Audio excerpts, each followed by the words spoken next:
L'ISP Podcast est un canal de vulgarisation des actions de l'Association internationale des soldats de la paix et des entités qui lui sont rattachées. Aussi, l'ISP Podcast se veut être un petit espace d'échange authentique sur des sujets en lien avec la philosophie de l'association. Entre autres, la paix, la résolution de conflits et l'humanitaire. Ça y est, et maintenant, à vous de découvrir tout cela. Chers internautes, bonjour. Nous avons le grand plaisir de vous dévoiler notre tout premier numéro de podcast. Cette première édition, nous la consacrons à la présentation de l'Association internationale des soldats de la paix. Pour le coup, nous donnons carte blanche à Laurent Attarpéou, président de l'ISP. Nous vous proposons de l'écouter. Cette ONG est née de notre expérience en tant que casque bleu. En 1983, j'ai été intégré au sein de l'armée française et envoyé au Liban, comme bon nombre de mes camarades, puisque depuis 1948, la France sert au sein des Nations Unies. Là-dessus, si vous voulez, il y avait à l'époque le service militaire, où chaque Français avait l'obligation de faire son service militaire. Et l'unité française à laquelle j'appartenais a été choisie pour partir au sein des casques bleus. On ne savait pas forcément ce que c'était, mais on a appris à découvrir. On était militaire, on servait les cuissons français. On savait qu'on avait les Nations Unies, mais on ne savait pas exactement ce que c'était. Et on a appris à découvrir cette organisation. À la fin de notre séjour, on a voulu créer une fédération pour regrouper les militaires français qui avaient servi en opération extérieure.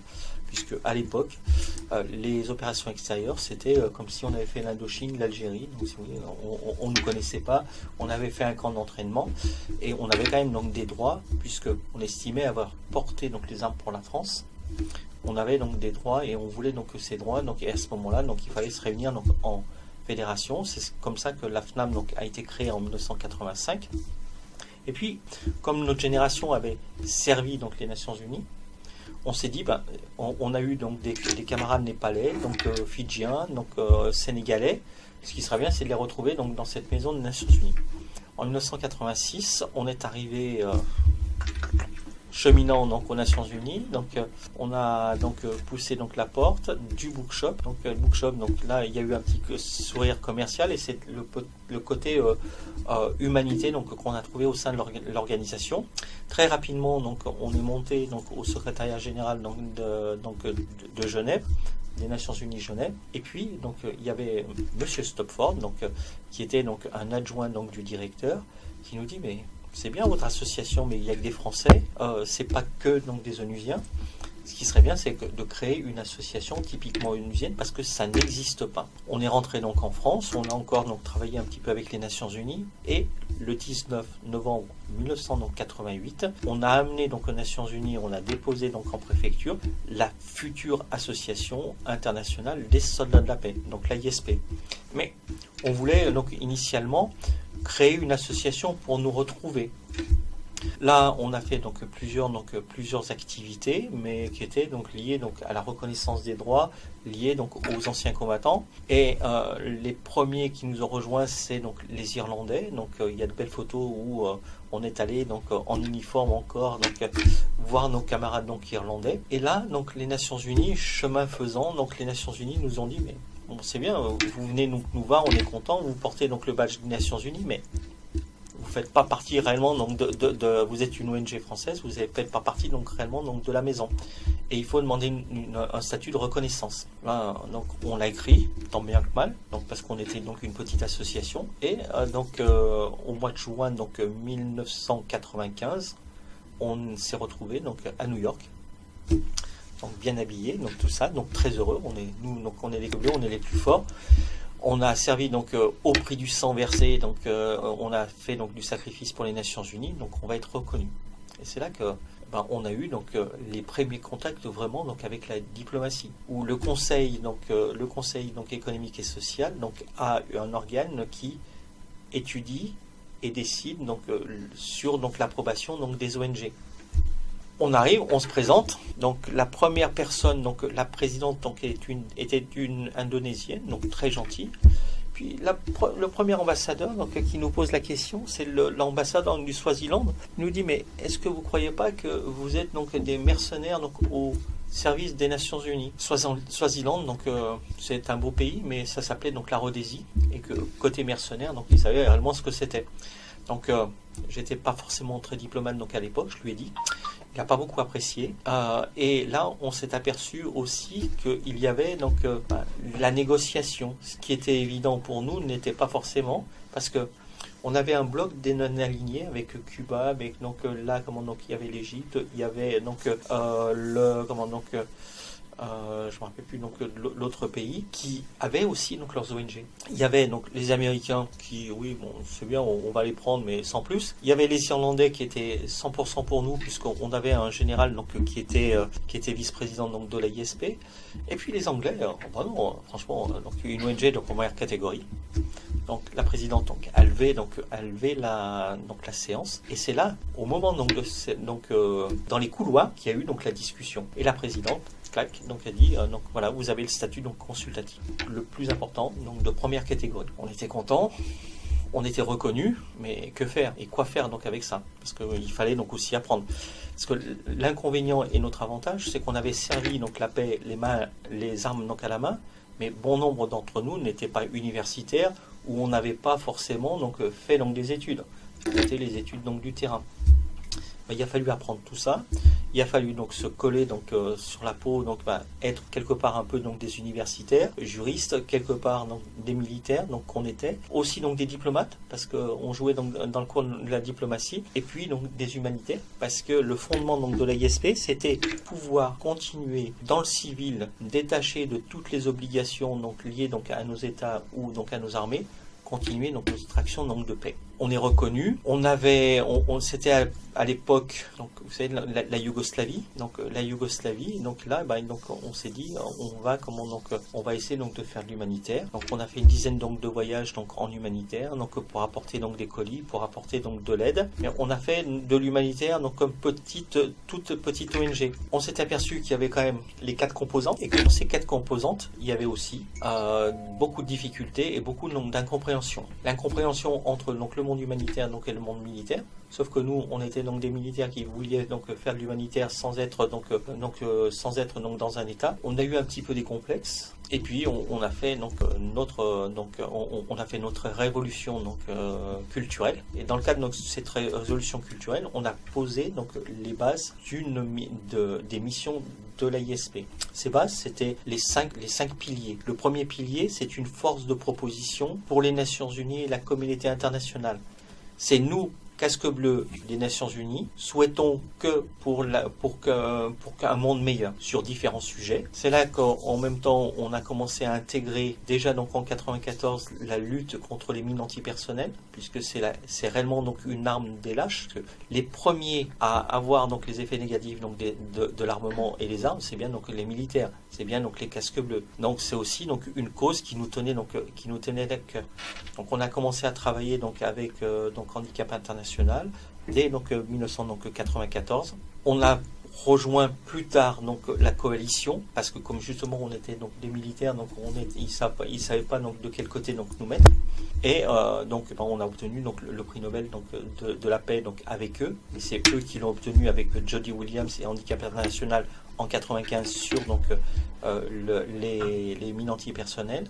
On a commencé à intégrer donc la conférence sur le désarmement, sur donc les conférences sur donc l'humanitaire. Donc on a même travaillé donc sur le climat et puis chemin faisant donc l'ISP donc c'est aussi a grandi donc avec des différents pays qui nous ont rejoints.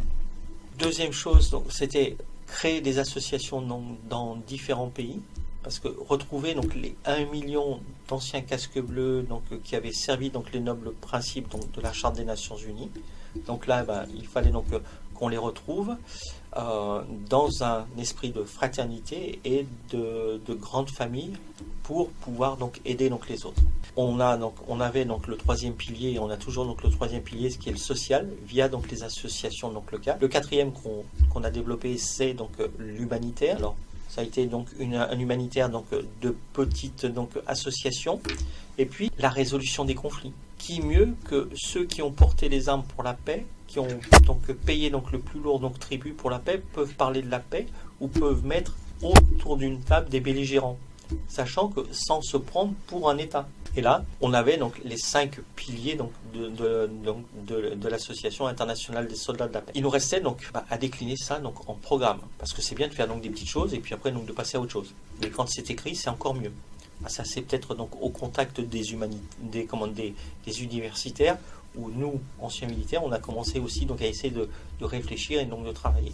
Décliner, donc on a décliné ceci en 5 programmes. Le premier donc est le programme Sport Santé pour la promotion de la paix. C'est donc un programme donc de décoration donc lié donc à la paix. C'est organiser donc des rencontres sportives donc pour les enfants et décorer donc des athlètes de haut niveau qui en même temps donc outre le fait de faire du sport font aussi donc de l'action humanitaire. C'est pour ça qu'on a décoré donc de nombreuses personnalités. Le deuxième donc programme, c'est un programme lié à l'environnement.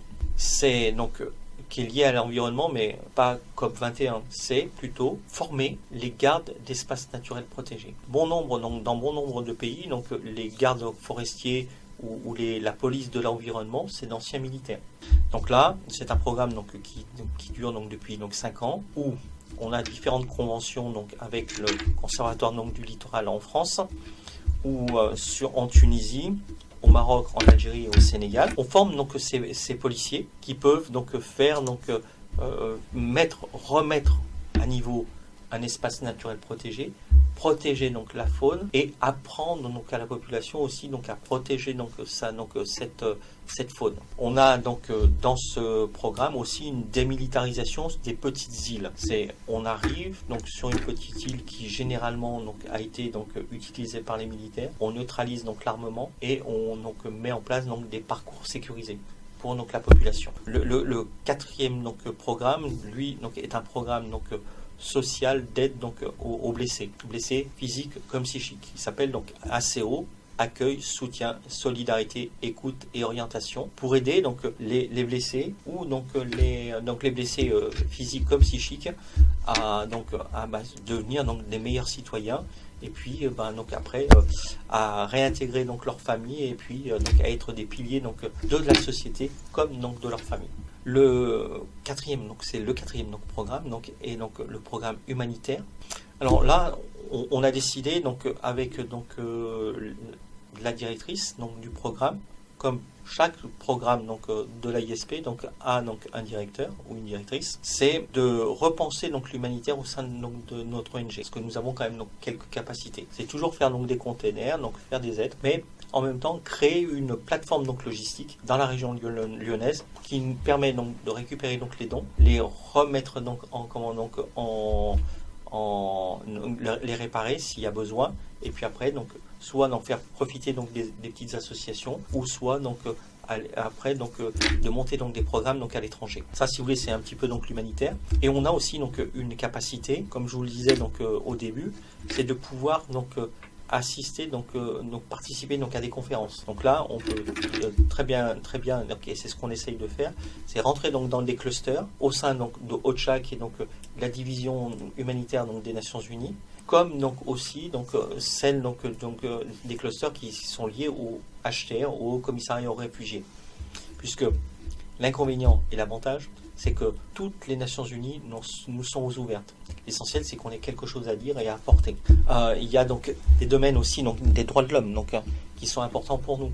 C'est mieux que ceux qui ont vécu ou qui ont vu peuvent témoigner de ce qui se passe donc sur le terrain.